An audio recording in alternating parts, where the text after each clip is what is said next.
to really wrap your head around why people would be so hateful. It's not catty, it's cruel. Why you would do that. To understand the level of hate being thrown around, you gotta go deeper. It wasn't until word started getting out about her making people cry, all their staff resigning. It's really interesting as I can reflect on it. I keep my distance from it right now just for my own well-being. She had this opportunity to be a princess, Right. But she sees more value today in being an influencer.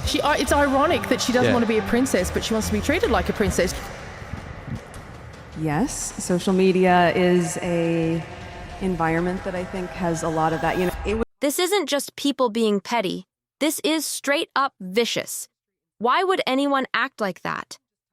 If you hate Rachel Zegler and you don't know why, or you don't have a good reason why, and for that matter, if you hate Meghan Markle and you don't have a good reason why, I know why. It wasn't clear at first, until stories started leaking about her. People crying, entire staff teams quitting. That's when things started making sense. Looking back now, I'm keeping my space for my own peace of mind. She had the golden ticket. She could have been a real-life princess. But instead, she'd rather chase clout online. Here's the twist. She doesn't want the royal life, but she still wants all the royal treatment. Make it make sense. And social media? That place is crawling with people trying to be royalty without the crown. It was supposed to be this bold moment, one woman backing up another against all the hate being thrown at her. Something strong, something real. But nah. The second Meghan Markle opened her mouth to speak up for Rachel Zegler, it all flipped. The internet didn't just react, it blew up. And not the way Meghan was hoping either. If you hate Rachel Zegler and can't even explain why, or if you hate Meghan Markle and don't really have a reason, maybe you're just following the hate train without even knowing it. And trust, within just a few hours, clips from Meghan's latest podcast were everywhere. Blasted across social media, mashed into reaction clips, ripped apart in comments, and snatched up by media outlets ready to pounce. She didn't just say a few kind words, she linked herself with Rachel. And by doing that, she might have just lit the match on a brand new firestorm. Every single criticism folks had been trying to forget about these two? Well, Meghan's words dragged all of it right back up. Instead of flipping the story in her favor, Meghan tapped into something way deeper. You gotta remember, Meghan is a trained actress. And what do actors do? They study people. Now, sure, she might not be the best actress out there, but she knows the game. She's been playing it her whole life, and no doubt about it. She studied this moment down to the last detail. That's where it gets wild. Some say there's a cold, manipulative edge to how she operates. There's even this concept in psychology called the 40 and transfer. And let me tell you, it works. Meghan pulled off this whole teary-eyed act, totally convincing. But instead of winning hearts, she sparked a wildfire of backlash, mockery, and savage side-by-side comparisons that even her biggest fans couldn't defend. The podcast wasn't even over yet, and her quotes were already trending everywhere. The one that blew up the internet? Rachel Zegler is misunderstood, powerful, and targeted by toxic fandom. Boom. That line hit like a bomb. But the real question wasn't what Meghan said. It was why she thought anyone would buy it. What followed next proved just how out of touch both Meghan and Rachel had become. "She's just become a parody," one person laughed. "Like if you sat down to write the most dramatic character ever." Another added, "Yeah, she's the one who trashed the royal family, accused them of racism, kept the title, but ditched the duties. Then ran off to California, making rainbow fruit platters. Total joke." Crazy part? Rachel Zegler wasn't always everyone's favorite target online, but that sure changed real quick. There was a time, not too long ago, when Rachel Zegler was being hyped as Hollywood's next big thing. The breakout star of West Side Story, personally chosen by Steven Spielberg, a Disney princess in the making, a Gen Z queen with pipes of gold and a sharp mind to match. But somewhere between that dream debut and today, something went way off track. The first cracks started to show during the Snow White press tour. Rachel said, "The cartoon was made 85 years ago, and therefore it's extremely dated when it comes to ideas of women in power and what a woman is fit for in the world." She explained that their version of Snow White would be about the fairest of them all, meaning someone just and a great leader, and that Snow White needed to learn a lot of lessons about coming into her own power before ruling a kingdom. Instead of hyping the movie, Rachel started schooling the public, dismissing the original as weird, calling the prince a stalker, and hinting that her version would fix all those so-called outdated values. What was meant to sound empowering came off to a lot of people as smug and straight-up disrespectful. Disney fans were not having it. In one interview, she was asked, "You've said your version of Snow White is different, more of a 2022 version. What did you mean?" Rachel answered, "I mean, the original came out in 1937 and it's very clear. There's a big focus on her love story, with a guy who literally stalks her. Yeah, weird, super weird. So, we didn't do that this time.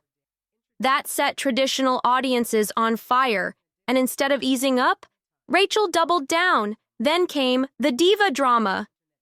Whispers from backstage turned into viral rumors, stories of screaming matches, diva antics, tension on set. Some claimed she flat out refused direction. Others said she acted like she was better than everyone on the production. Whether the rumors were true or not didn't even matter anymore. The damage was done. Online, it's not about facts, it's about how things look. And Rachel's image had gone sour, real sour. Her shine turned to shade, and the internet fed off it like sharks in blood. Then came another twist. Rachel was lined up to star in Evita on the West End. A huge move, right? She even cracked a few jokes during press. "Big Andrew Lloyd Webber fan, huh?" a reporter asked. "Was that your dad whistling?" She laughed it off, pointed out Stanley Tucci in the crowd, and called it the best times. Sounded all good on the surface. She tried to flex too, talked about doing 20 weeks of Shakespeare like it was boot camp. "Yeah, I just wrapped up 20 weeks. It's a lot," she said, like she was grinding harder than the rest. When asked if UK audiences were more chill than Americans, she brushed it off. "I didn't have a reserved experience on Broadway," she said. "We were in an 800-seat theater in the round, so close to the audience." Then she casually name-dropped, saying she was acting with the biggest heartthrob in the world. But here's the truth. By then, she wasn't being seen as the rising star with a golden voice anymore. That girl was gone. She'd turned into a walking headline, a walking warning. The girl that Disney once painted as a princess? Now she was the meme, the scandal, the punchline. And she said nothing. No explanations. No real clapback. Just silence. And that silence, it only made the hate louder. By the time Meghan Markle showed up trying to defend her, Rachel's rep wasn't just damaged, it was on life support. Rachel landing the lead role in Snow White? Yeah, that move didn't exactly win the public over. And now, she's trying to clap back at critics, hard. See, casting Rachel Zegler sparked major backlash. Why? Well, Rachel's Colombian and Polish, while the OG Snow White is supposed to be German. And get this, they're even changing why she's called Snow White. In the new version, it's not because her skin is white as snow. Nope. Now it's because she was born during a snowstorm. You can imagine how the internet reacted to that change. But where things really blew up? when Rachel herself started dragging the original story. She straight up said she didn't like the classic tale, hated the whole prince saving a princess thing, and even called the prince a creep. For the new version, they switched it up again. Now the male lead, played by Andrew Burnap, isn't even a prince. And Rachel didn't hold back. She even suggested his role could get cut completely. Threw him under the bus just like that. Oh, and it didn't stop there. She also told the press her Snow White wouldn't be acting like a maid to the 7 dwarfs. Instead, the dwarfs would do all the housework. Fans weren't having it. The internet lit up with criticism. But Rachel fired back, saying it's just a bunch of men and people in general who can't handle a woman being the hero. Thing is, many folks pointed out that in the original movie, it wasn't even the prince who saved Snow White. It was the forest itself. And if Rachel had watched the movie since she was 7, maybe she'd know that. Now, word is flying that this movie could lose $100 million. One creator said, "Learn something." As for Meghan Markle, she's never been one to stay quiet. But this time, she chose the wrong moment, the wrong message, and according to many, the wrong person to defend. In the latest drop from her podcast, Meghan Markle came in hot. She took a bold swing at what she called manufactured hate and full-on digital takedowns, using Rachel Zegler as Exhibit A. At first, she played it slick. No names, just vibes. But then came the line that blew the roof off the internet. There's a young woman right now, talented, driven, unapologetic, being torn apart simply for refusing to play nice. Boom, fire ignited. She paused, then sealed it with, "Rachel Zegler deserves better." And just like that, chaos. Meghan didn't just dip a toe into the drama, she dove in. She kept it emotional, saying, "When you've been through pain or trauma, part of healing is being open about it."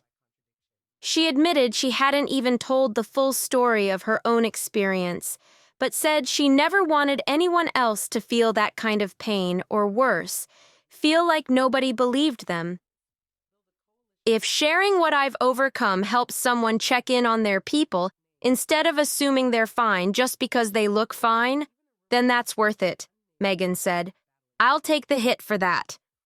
And just like that, 2 of pop culture's most divisive women were officially tied together, publicly, permanently. Meghan tried to spin her defense as a stand for feminism, resilience, and the ugly truth about online hate mobs. But something about it felt too smooth, too polished. Like this wasn't just from the heart, it was strategic. People weren't buying it like she hoped, because Meghan wasn't just standing up for anyone. She chose to go all in for someone with the exact same public accusations she's been hit with for years. Entitlement, arrogance, victim playing, and brushing off legit criticism as hate. Instead of saving Rachel, Meghan ended up mirroring her. In trying to paint Rachel as this misunderstood storm of strength, she only reminded the world of her own greatest hits, and not the good kind. The internet didn't waste time. Those dots were connected real fast. 2 women, 2 careers built on fame and now drowning in backlash. And instead of helping each other rise, their little alliance ended up pulling them both down even faster. The internet didn't waste a second. Minutes after that podcast clip hit the feeds, boom. The reactions came pouring in, and none of it was nice. X blew up with posts calling the episode unbearable, tone-deaf, and the most savage of all. 2 narcissists, 1 mic. That line caught fire. It trended everywhere and became the headline slapped on every commentary video and meme thread, dragging both Meghan and Rachel straight through the mud. One viral post nailed it. When Meghan Markle defends you, you already know public opinion is in the gutter. Another joked, the unlikability crossover episode no one asked for. People who had stayed quiet through all of Rachel's past controversies suddenly found their voice because Meghan dragged her back into the spotlight. Instead of flipping the story, the move fused two of the internet's most disliked figures into one giant target. Reaction channels? They were eating it up.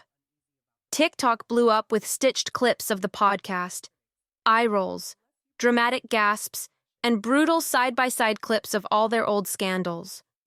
Over on Reddit, old Rachel comments and Meghan soundbites were dug up, stuff that had aged like milk. Even their own past supporters seemed fed up. And here's the brutal part. It didn't even feel like people were shocked. Nope, it felt like they were validated.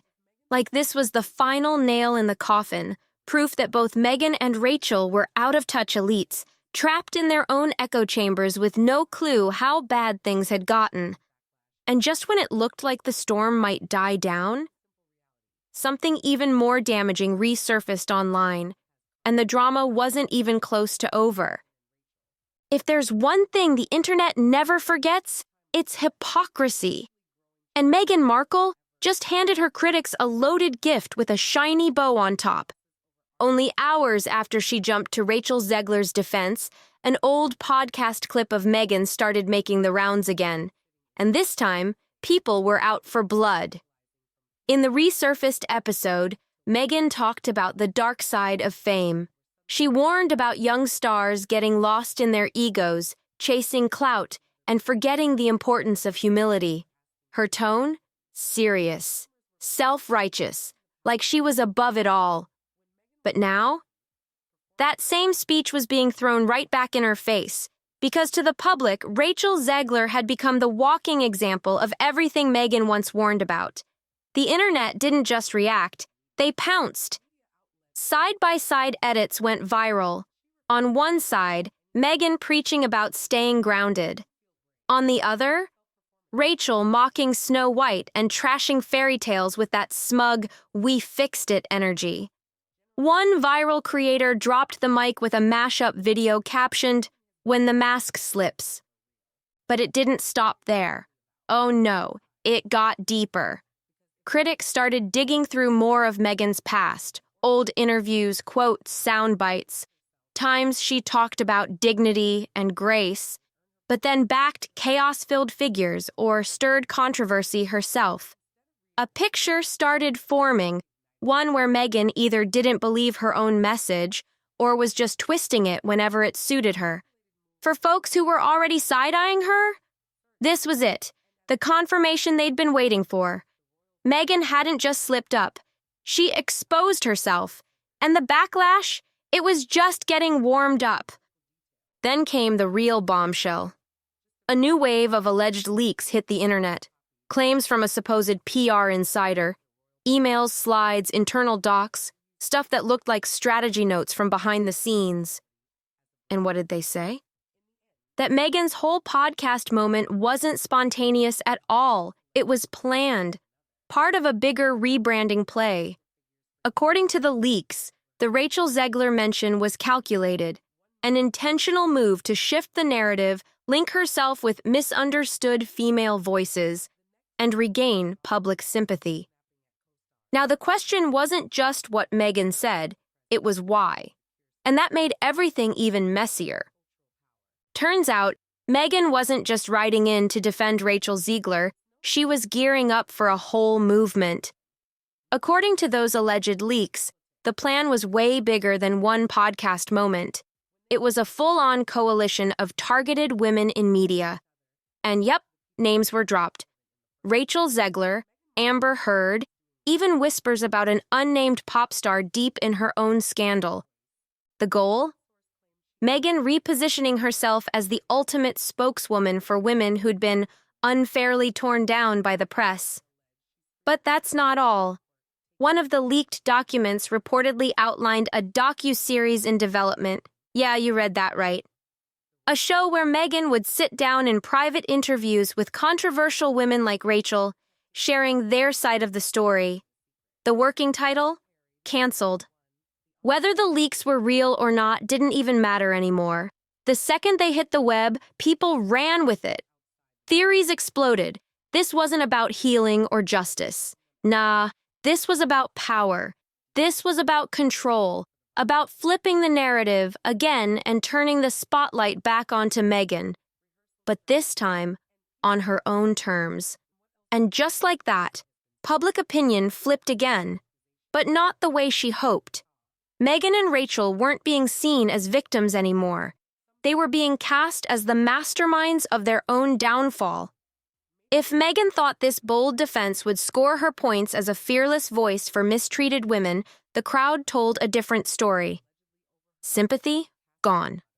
In its place, resentment. People didn't hear a heartfelt defense. They saw a tone-deaf power play, a calculated move between two public figures who refused to admit they might have messed up. And for Meghan, the backlash was instant. Media outlets that had kept things quiet since her last scandal suddenly came back to life. Loud, ready, and with receipts. Headlines hit like punches, fast and brutal. Meghan backs another PR disaster. Royal rebel now, queen of celebrity chaos. But the one that spread like wildfire? Meghan just burned her last bridge. Even folks who'd stayed neutral started backing away, fast.